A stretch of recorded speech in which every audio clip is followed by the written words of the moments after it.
to say that something should be regulated like that. No, that's a medical emergency, and that's what I'm talking about. A politician should not have anything to do with that.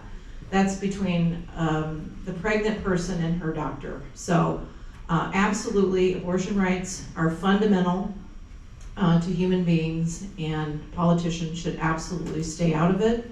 As you might know, this is a huge contentious issue in Iowa right now. The Supreme Court has weighed in on it. The legislature has tried to ban it, basically. A 6-week ban is what's happening right now. And the courts have pushed back on that a bit. So really right now it's stuck in the courts, and we will see what happens. So I would say this is one of those questions that we typically don't deal with in the city council. This came up in the city of Des Moines. I know there was a city councilman that actually ran for mayor that talked about protecting women's reproductive rights and working to do different things with taxpayer dollars to support those women. And I think some of his colleagues argued with him that this was not a city issue. This was a state and a federal issue, and that this is not something that we should get involved in. That they supported women's reproductive rights as well, but this just wasn't an issue for the city council. I would tend to agree with that. We don't deal with the abortion issue here. That's not under our jurisdiction. That is something that we ought to leave to the state legislature and the federal government, and it's very heated debate back and forth, as you guys know. My job as mayor is whatever laws these guys put in place at the state level and the federal level, we are going to abide by those laws, whether we like them or not. I know I've heard some local elected officials that have been elected and said, you know what, I'm not going to abide by the laws if I don't agree with them. If the state legislature passes a law, if I don't agree with it, I just won't do it. I'm going to violate that. That's not appropriate, in my opinion. Whether you agree with the law or you don't agree with the law is the law, and you got to abide by that. If you don't agree with the law, then I would recommend that you don't stay as a local elected official, but rather run as a state elected official, run for the Senate, run for the House, or go run for Congress. All right, so where I was going here is, if anyone has a question they would like to ask, I can give you the microphone and you can ask your community leader. Or I can go back to no cards. Don't be shy. Don't all jump up at once. Okay, we got a question over here. Yeah, I just wanted to ask you guys about your opinion on the school board races across Iowa last night. I know that a lot of Republican-leaning candidates didn't go as well as they maybe had thought they were going to go, and a lot of progressive-leaning candidates had some surprise upset victories last night. So just wanted to ask you your thought about that. So we were just talking about that before this got started, and really, the races went about as I thought they were going to go. I really pride myself as mayor in being a nonpartisan individual. I mean, we're all one party or another, right? On the West Des Moines City Council, we've got Republicans, we've got Democrats, we've got Libertarians, no parties. In local elections, that shouldn't matter. Partisan politics should not be involved in local elections. You should look at the quality of the candidate, what their message is, and what they stand for, and back them regardless of what party they're affiliated with. We have a couple incumbents that were running for re-election in Jill Johnson and Jeff Hicks. Those are very good, reasonable, down-to-earth individuals that care about providing quality education to our kids, and I thought that both of those individuals would get re-elected, and they did. I really didn't know much about two of the other people running, but based on the work that they did, based on all of the outreach and education that they provided, I thought that they stood a pretty good chance of winning, and I thought that either 3 of the 4 of them would win or all 4 would win, and it turned out that all 4 of the people that identified as Democrats won that race. So I was not surprised at all by the results. Here's what happened, Theo. Last spring, Governor Reynolds decided to hold a meeting with a group called Moms for Liberty in Des Moines. And this Moms for Liberty group is an outside funded group, so outside of Iowa, and really funded by a couple of millionaires and billionaires, and brings an outside philosophy into Iowa book banning, things like that, things Iowans really don't stand for. And I think last night was a real referendum on those kinds of ideas. All the Moms for Liberty but one lost last night, all of them. So it's evident to me that the radical Moms for Liberty type people coming into our state and trying to superimpose, banning books, ostracizing trans kids, those kinds of just really radical, extreme ideas on our students and our schools is just not going to fly. And that was absolutely proven last night by the results of the election. I mean, places like Pella voted down a book ban proposal.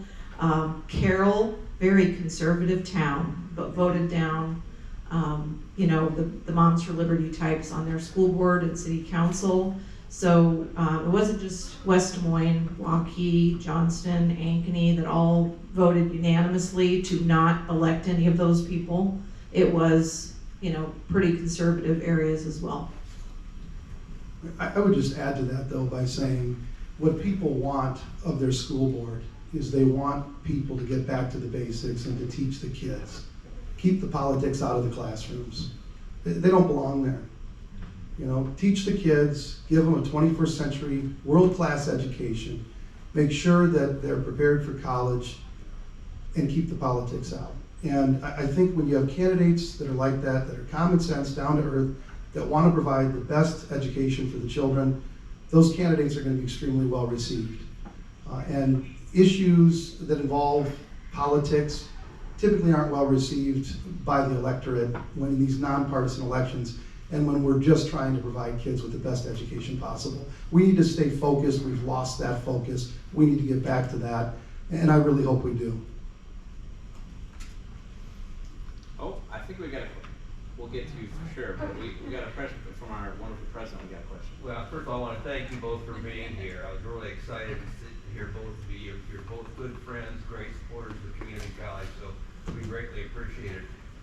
There's so much talk about property tax all the time, and I was somewhat surprised. I think every bond issue in central Iowa passed. I know Cedar Rapids turned one down for their school. I thought it was interesting that people do support their local organizations, particularly the local schools, and I think all of those bond issues won by decent margins. So I think as we get caught up in all that, I think we need to remember that there are good reasons to use property taxes for public good, and the people are willing to do that. And there's not a question in there. I think it's a good observation. I think that people take a look at each individual issue and decision and consider that and what the pros and cons are of those things and whether they're willing to pay for those things. As representatives of the people, we need to listen to the people that elect us, to our bosses, and do what they're asking for. I mean, as you know, in West Des Moines, we pride ourselves on quality of life amenities. We've done this. We realize the taxpayers should not foot the bill for all of this. So we've worked in public-private partnerships. And when I first came in, I was totally opposed to naming rights and things like that. I think that there's been too much commercialization of things, especially like these college football bowls. I said, we're never going to do that as long as I'm here. And then I realized we can't expect the taxpayer to pay for all these things. And these are great things that are important for the community.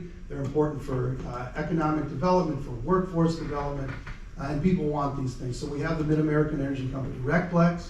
We've got the Jamie Hurd Amphitheater. We've got the Raccoon River Park Boathouse. We're working on the Athene Pedestrian Bridge, which is going to be a bridge over the Raccoon River that people are going to be able to walk over and bike over, and eventually it's going to be connected into the Great Western Trail and open up miles and miles of biking trails for people. So people look at these individual issues and they decide whether or not they support it and they want to pay for it. And the people certainly spoke the other night. That being said, as elected officials, we are very cognizant of property taxes and what it takes to make ends meet. We know that there are seniors on fixed incomes and young families working hard to put food on the table. And so we are trying to work to keep our communities affordable as much as possible. We are working on reducing property taxes when possible, when it makes sense to do so. because of that. You know, and I've had people say, well, Russ, there's so much need out there in the community. Don't cut property taxes, raise my property taxes. You got to think of those seniors on fixed incomes. And I've heard from those people that are talking about, if my property taxes continue to go up, I'm going to have to sell my house. I can't afford to live here anymore. So I keep those people in mind in every single thing that we do in West Des Moines and try to keep it as affordable as possible. We can cut property taxes. We do that. When I took office, our property tax rate at the city was $12.05 per thousand. We're now down to $10.90 per thousand, and we are meeting and taking care of the need. We're the only city in the state with a human services department, and I'm proud of that. So we're doing a very good balance. Russ and I tend to agree on a lot when it comes to West Des Moines, because West Des Moines is a tremendously well-run community, and we are very lucky because we have a really growing tax base and, you know, tremendous opportunities always happening because of the amount of land that's been opened up over the last few years, and that opens up tons of new opportunities for taxation and such, but not every community is that lucky.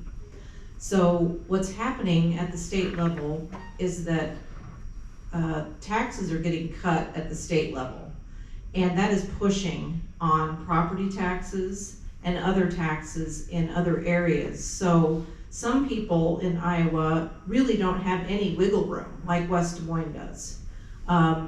Their property taxes are going up because they have no choice. That's the only wiggle room they have.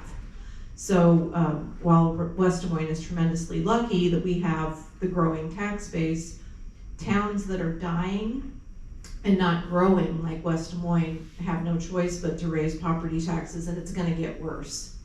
So right now Governor Reynolds is talking about getting rid of the income tax eventually, right? And using sales tax instead, and some other things which could really bump up lots of other unforeseen taxes for people. So I'm keeping an eye on that. You know, it's not going to be equitable for everyone. The property tax, I think, is the most equitable way to tax folks, and the income tax is also equitable.